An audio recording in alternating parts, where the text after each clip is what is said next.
Ettumanoor Punnathara government UP. സ്കൂളിൽ വായനാ ദിനാചരണം പ്രശസ്ത സാഹിത്യകാരനും കേരള സാഹിത്യ അക്കാദമി പുരസ്കാര ജേതാവുമായ ടി.ജി. വിജയകുമാർ ഉദ്ഘാടനം ചെയ്തു. പി.ടി.എ പ്രസിഡന്റ് ജോസ്മി ജോസഫ് അധ്യക്ഷത വഹിച്ചു.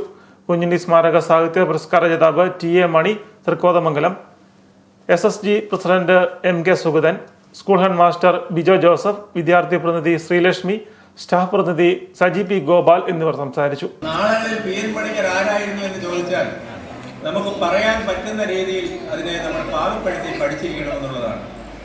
86 വയസ്സ് വരെ ജീവിക്കുകയും തൻ്റെ ജീവിതകാലം മുഴുവൻ കേരളത്തിൻ്റെ എല്ലാ ഭാഗത്തും നടന്നുപോയി, അന്ന് വണ്ടിയുള്ള സമയമല്ല, നടന്നുപോയി വായനശാലകൾ സ്ഥാപിച്ചു എന്നാണ് അദ്ദേഹത്തിൻ്റെ പുസ്തകത്തിൽ പറയുന്നത്.